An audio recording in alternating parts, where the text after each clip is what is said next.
Hello everyone, welcome to Anju Bansal Math classes. Today we are doing ninth sum of exercise 10.2.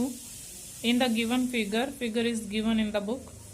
XY and X dash Y dash are two parallel tangents to a circle with center O. Center O है XY और X dash Y dash. These are two parallel tangents. दोनों parallel हैं. Other tangent AB with point of contact C. ये भी tangent है AB और point of contact है C. Intersecting A B at जो एक्स वाई को ये ए पे इंटरसेक्ट कर रही है ए बी और एक्स डैश वाई डैश को बी पर इंटरसेक्ट कर रही है. Prove that A O B is equal to 90 degree. इस एंगल को ए ओ बी एंगल को आपने 90 प्रूव करना है. सबसे पहले हम कंस्ट्रक्शन कर रहे हैं. ज्वाइन ओसी. ओसी को हम ज्वाइन कर रहे हैं. देखो आपको ये एंगल निकालना है ए ओ बी. आपके पास ए एक्सटर्नल पॉइंट है तो ये उससे टेंजेंट्स हैं ए सी और पी ए. इधर बी एक्सटर्नल पॉइंट है तो बी सी और क्यू बी भी टेंजेंट्स हैं. देखो और किस तरह से ये आ सकता है. अगर हम इन दोनों 2 और 3 हमें लेना है तो 1 और 2 को इक्वल प्रूव करते हैं ये दोनों ट्रायंगल्स लेके और 3 और 4 को इक्वल प्रूव कर देते हैं. क्योंकि देखो इन चारों का सम कितना है 180. तो 2 और 3 का सम 180 है तो 2 3 का सम 90 आ जाएगा. हम क्या कर रहे हैं ये दोनों ट्रायंगल्स ले रहे हैं. इसके लिए हमने ओसी को ज्वाइन किया.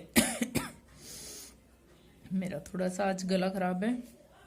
इन triangle A O P and C O A P O A and in triangle and C O A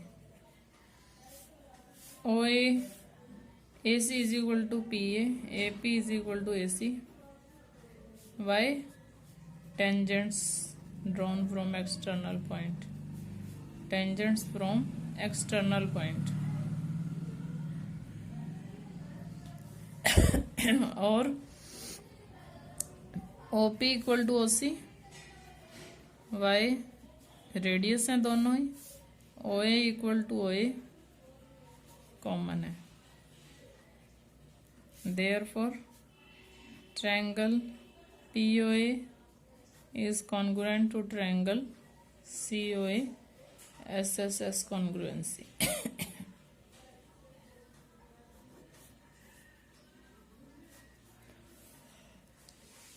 Therefore, angle 1 is equal to angle 2. Similarly अगर हम ये दोनों ट्रायंगल लेते हैं similarly angle 3 is equal to angle 4. Now take this for. देखो एक ही line पे बने हुए हैं. Angle 1 plus angle 2 plus angle 3 plus angle 4 is equal to 180. क्या बना रहे हैं लीनियर पेयर बन रहा है. ये लीनियर पेयर एक ही लाइन पे बने हुए हैं तो लीनियर पेयर का सम 180 होता है. 1 और 2 इक्वल है 3 और 4 इक्वल है. हमें क्या चाहिए 2 और 3. तो हम 2 लेंगे और 3 लेंगे. इधर से इसको 2 ले लिया तो 2 हो गया. इसको 3 ले लिया तो 3 हो गया. 2 को कॉमन निकाला. Angle 2 plus angle 3 is equal to 180 and angle 2 plus angle 3 is equal to 180 by 2 90 degree. तो क्या किया हमें 2 और 3 का सम 90 प्रूव करना है. हमने 1 और 2 को इक्वल प्रूव किया तो ये दोनों ट्रायंगल्स ले लिए. AC और AP क्यों इक्वल है क्योंकि tangent drawn from external point. 8th sum से हम 10.2 थ्योरम का यूज कर रहे हैं. Tangents drawn from external point are equal. और 7th सम तक फर्स्ट थ्योरम का 10.1 का यूज किया हमने. Radius is perpendicular to tangent. ये दोनों इक्वल हैं. ये ओपी और ओसी क्या है दोनों रेडियस हैं. एक ही सर्कल के रेडियस इक्वल होते हैं और ओए क्या है कॉमन है. देयरफॉर एसएसएस कॉन्ग्रुएंसी से ये दोनों कॉन्ग्रुएंट है. Therefore angle 1 is equal to angle 2 है. सिमिलरली अगर हम ये दोनों ट्रायंगल्स ले लें तो एंगल 3 और 4 इक्वल हो जाएगा. और हमें इसको पूरा प्रूव करने की अब कोई जरूरत नहीं है. सिमिलरली में हम 3 और 4 ले लेंगे. Clear. Now we will do some number 10. Prove that angle between the two tangents drawn from an external point to a circle. ये एक्सटर्नल पॉइंट है, ये टेंजेंट्स ड्रॉन है P A and P B, is supplementary to angle subtended by the. Is supplementary मतलब यहाँ पे जो angle बना है इनके बीच में, दोनों टेंजेंट्स के बीच में, वो एंगल सप्लीमेंट्री है किस एंगल का? To the angle subtended by the line segment joining the points of contact.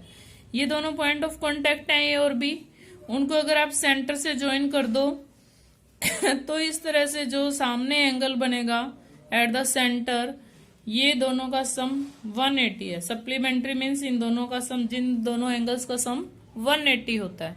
तो हमें angle O plus angle P का सम 180 प्रूव करना है। And hence A O B P is a cyclic quadrilateral. I think ये book में शायद given भी नहीं है, तो आपने लास्ट ईयर पढ़ा था सर्कल के अगर अपोजिट एंगल्स का सम, ये टू एंगल्स का सम अगर 180 आ जाता है तो ये साइक्लिक क्वाड्रिलेटरल बन जाती है। अपोजिट एंगल्स का सम साइक्लिक क्वाड्रिलेटरल में 180 होता है। तो अगर ये इन अपोजिट एंगल्स का सम 180 आ जाएगा तो ये एक P A O B is a cyclic quadrilateral. अब आप देखो ओ ए क्या है? रेडियस, और ये क्या है? Tangent. Radius is perpendicular to tangent, तो ये वाला एंगल कितने का? सबसे पहले हम यही लिखेंगे, radius is perpendicular to tangent. Radius is perpendicular to tangent. ये परपेंडिकुलर का साइन मैंने लगा दिया। Therefore O A perpendicular to A P and O B perpendicular to B P. ये भी 90 हो गया।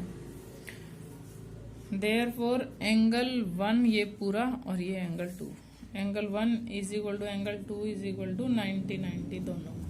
क्वाड्रिलेटरल के 4 एंगल्स का सम कितना होता है? 180। इन दोनों का 360 सॉरी, इन दोनों का sum in quadrilateral AOBP angle 1 plus angle 2 plus angle O plus P is equal to 360।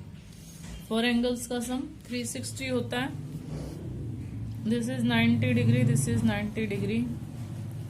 तो एंगल O और P का सम कितना आ गया हमारे पास? 180। अपोजिट एंगल्स का सम 180 आया है।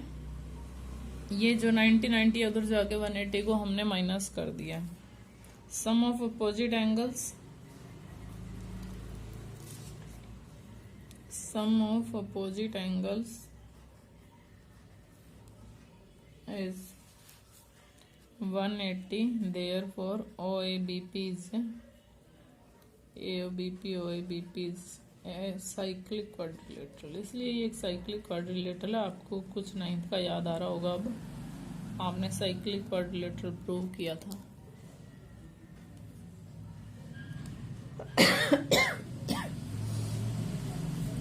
इस वीडियो में हम इतना ही करेंगे।